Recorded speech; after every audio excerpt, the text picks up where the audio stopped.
नमस्कार। प्रादेशिक समाचार के साथ मैं पूनम किरकेट्टा। पहले मुख्य समाचार।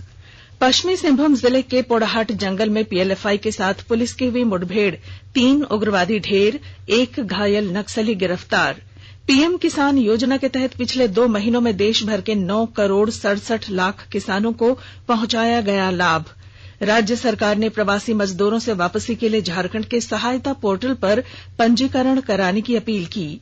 और राज्य में 191 कोरोना पॉजिटिव मरीज हुए स्वस्थ, रिकवरी रेट 40 से बढ़कर हुआ 42%। और अब समाचार विस्तार से। पश्चिमी सिंहभूम जिले के पोड़ाहाट जंगल में आज सुबह सुरक्षा बलों और पीएलएफआई उग्रवादियों के बीच मुठभेड़ हुई, जिसमें सुरक्षा बलों ने 3 उग्रवादियों को मार गिराया है। वहीं 1 उग्रवादी को गोली लगी है, जो गंभीर रूप से घायल है। जिले के एसपी इंद्रजीत महथा ने बताया कि पोड़ाहाट जंगल के मनमारू गांव के निकट पीएलएफआई कमांडर अजय पूर्ति, चंपा और मोदी के दस्ते के होने की सूचना मिली। इस सूचना पर जिला पुलिस और सीआरपीएफ की संयुक्त टीम ने इलाके में सर्च ऑपरेशन चलाया था। केंद्रीय कैबिनेट सचिव राजीव गौबा कोविड-19 जन स्वास्थ्य पर प्रतिक्रिया मुद्दे पर आज सभी राज्यों और केंद्र शासित प्रदेशों के साथ वीडियो कॉन्फ्रेंसिंग करेंगे। राज्यों के मुख्य सचिव और स्वास्थ्य विभाग के प्रधान सचिव इसमें हिस्सा लेंगे।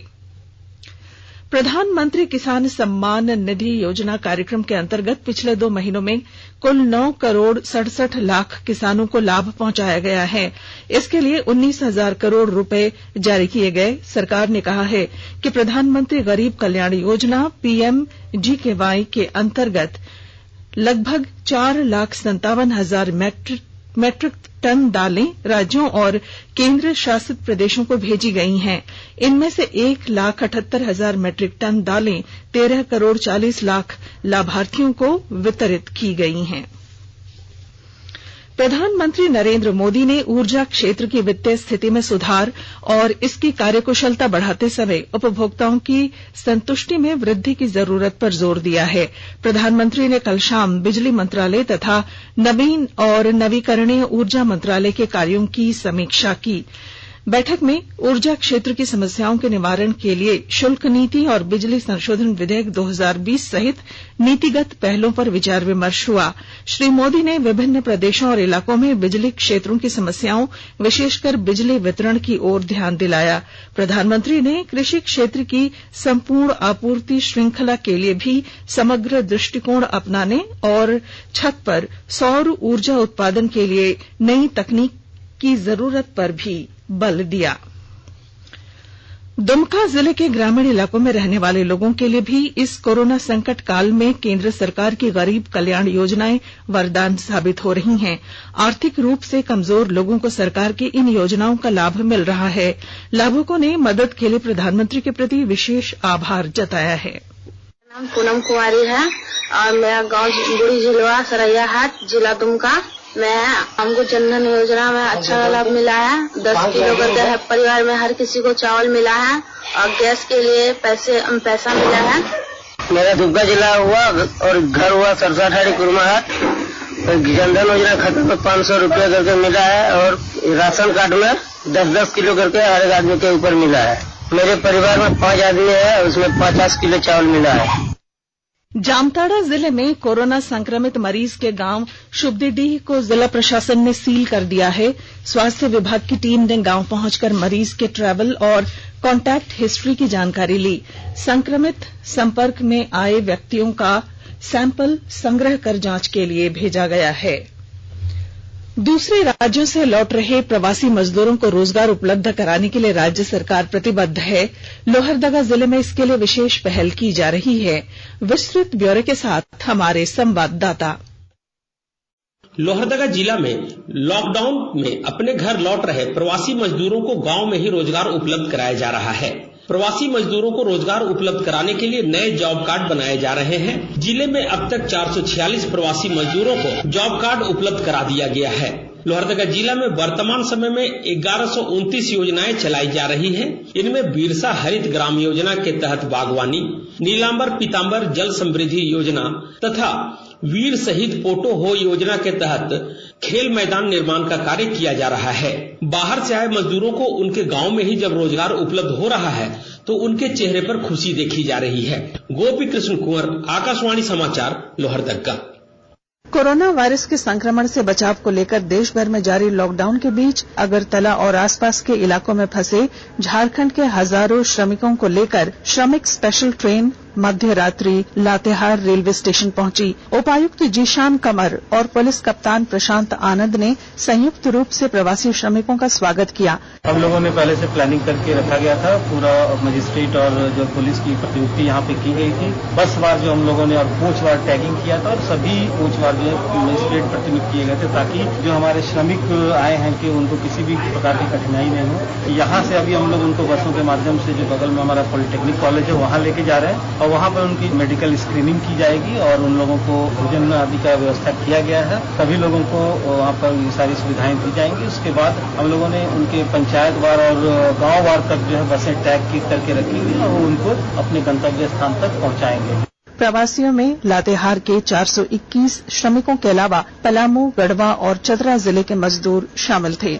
लॉकडाउन के कारण मुंबई में फंसे 180 मजदूर आज सुबह एयर एशिया की फ्लाइट से रांची पहुंचे। राज्य के श्रम मंत्री सत्यानंद भोक्ता ने एयरपोर्ट पर मजदूरों का स्वागत किया। प्रदेश पहुंचे प्रवासी मजदूरों को स्वास्थ्य जांच के बाद सैनिटाइज्ड बसों द्वारा उनके गृह जिलों के लिए भेजा गया। स्वास्थ्य और परिवार कल्याण मंत्रालय ने लोगों को सलाह दी है कि वे नोवेल कोरोना वायरस से अपने को सुरक्षित रखने के लिए सभी बुनियादी एहतियाती उपायों का पालन करें और सामाजिक दूरी बनाए रखें। एक रिपोर्ट। सरकार ने कहा है कि आवश्यक वस्तुओं की पर्याप्त आपूर्ति जारी है और लोगों को चिंता करने की कोई जरूरत नहीं है। लोगों को सलाह दी जाती है कि वे आवश्यक वस्तुओं और चिकित्सा सामानों की खरीदारी करते समय धैर्य रखें और शांत रहें। आवश्यक वस्तुओं को खरीदने के लिए बार बार बाहर निकलने से बचें। साथ ही लोगों से हाथ मिलाने और गले लगने से भी बचना चाहिए। बाजार, मेडिकल स्टोर और अस्पतालों में लोग कम से कम 1 मीटर की दूरी बनाए रखें। घर पर गैर जरूरी सामाजिक समारोह से बचा जाना चाहिए और घर पर मेहमानों को नहीं बुलाना चाहिए। लोगों को अपनी आंख, नाक और मुंह छूने से बचना चाहिए और लगातार हाथ साफ करते रहना चाहिए। हाथ को दोनों तरफ से कम 20 सेकंड तक रगड़कर धोना चाहिए। यदि कोई व्यक्ति खांसी या बुखार से पीड़ित है तो वह दूसरों के संपर्क में आने से बचे और डॉक्टर से तुरंत परामर्श ले। स्वास्थ्य मंत्रालय ने कोरोना वायरस के बारे में जानकारी के लिए एक टोल फ्री नंबर 1075 जारी किया है। इधर राज्य सरकार की ओर से भी कई दिशा निर्देश जारी किए गए हैं। इस सिलसिले में सरकार ने हेल्पलाइन नंबर 181 जारी किया है। सरकार ने कहा है कि कोरोना वायरस से संदिग्ध तौर पर संक्रमित कोई व्यक्ति पाया जाता है तो इसकी सूचना 0651 जो रांची का कोड है और टेलीफोन नंबर 2261-000 तथा 2261-002 के अलावा फैक्स नंबर 2261-856 और मोबाइल नंबर 9955837428 पर दी जा सकती है। आकाशवाणी रांची भी आपसे अपील करता है कि कोविड-19 के संक्रमण से बचने और अन्य लोगों को सुरक्षित रखने के लिए कृपया घर पर ही रहें और सरकारी दिशा निर्देशों का पालन करें। आकाशवाणी के ताजा तरीन समाचारों के लिए आप हमारी वेबसाइट newsonair.com पर लॉग ऑन कर सकते हैं। ताजा समाचार ट्विटर @AIR न्यूज अलर्ट्स और Facebook page all India radio news पर भी उपलब्ध है। आप प्रादेशिक समाचार एकांश के ट्विटर अकाउंट @AIR News_Ranchi और Facebook page AIR news Ranchi के अलावा YouTube channel regional news unit Ranchi पर भी हमारे बुलेटिन सुन सकते हैं। प्रादेशिक समाचार आप आकाशवाणी रांची से सुन रहे हैं।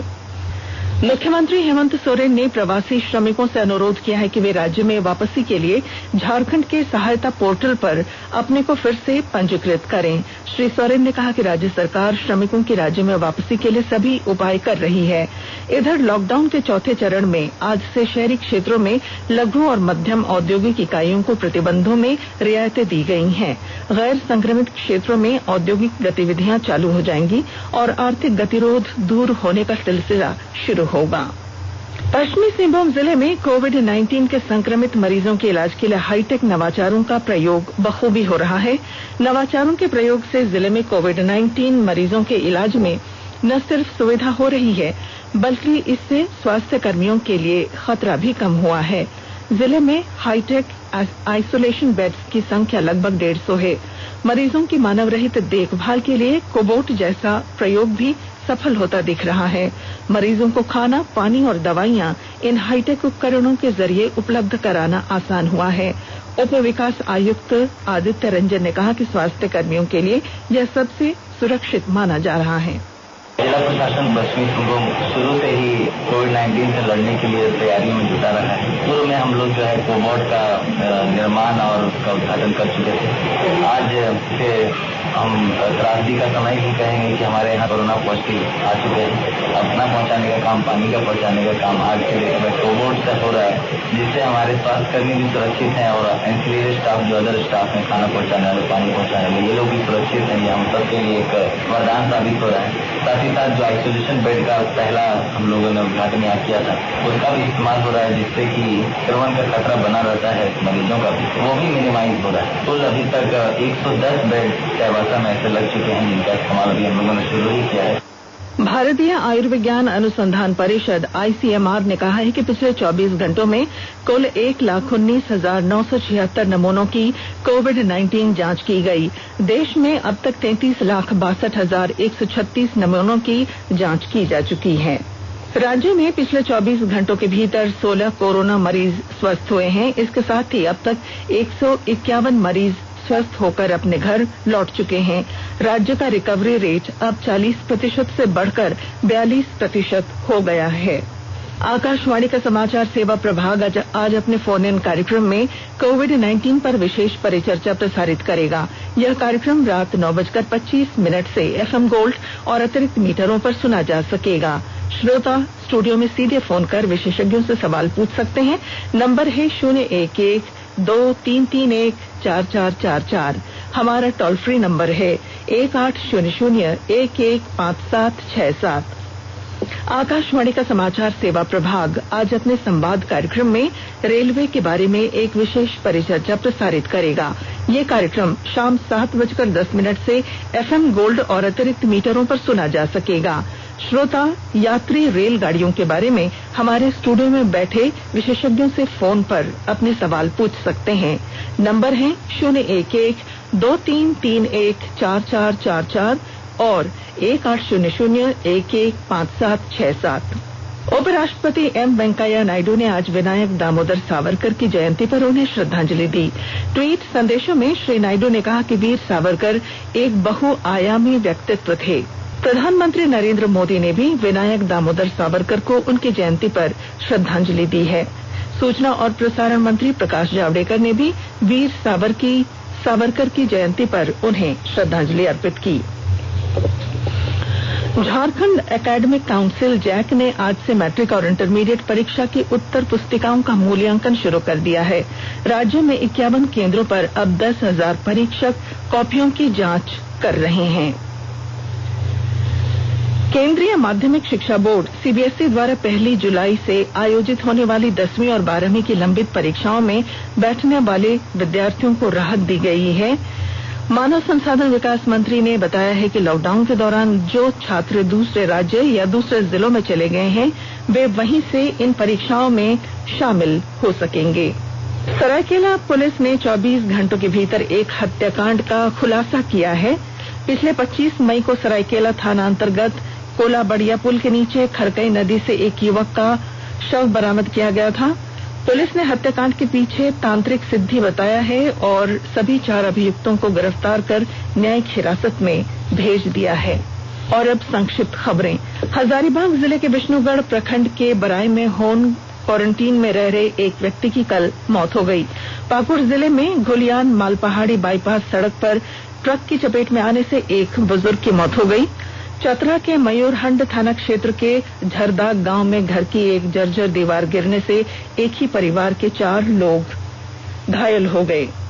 और सूरत से वापस घर आ रहे गढ़वा निवासी एक प्रवासी युवक की उत्तर प्रदेश के नेशनल हाईवे 75 रीवा रांची मार्ग पर कल मौत हो गई। उसके पास मिले पहचान पत्र से पुलिस ने उसके घर वालों से संपर्क किया और अपने संरक्षण में शव का अंतिम संस्कार कराया। और बुलेटिन के आखिर में मुख्य समाचार एक बार फिर। पश्चिमी सिंहभूम जिले के पोड़ाहाट जंगल में पीएलएफआई के साथ पुलिस की हुई मुठभेड़, 3 उग्रवादी ढेर, 1 घायल नक्सली गिरफ्तार। पीएम किसान योजना के तहत पिछले 2 महीनों में देश भर के 9 करोड़ 67 लाख किसानों को पहुंचाया गया लाभ। राज्य सरकार ने प्रवासी मजदूरों से वापसी के लिए झारखंड के सहायता पोर्टल पर पंजीकरण कराने की अपील की। और राज्य में 191 कोरोना पॉजिटिव मरीज हुए स्वस्थ, रिकवरी रेट 40 से बढ़कर हुआ 42%। और इसके साथ ही आकाशवाणी रांची से प्रादेशिक समाचार का ये बुलेटिन समाप्त हुआ। नमस्कार। घर में रहिए, सुरक्षित रहिए और सुनते रहिए आकाशवाणी।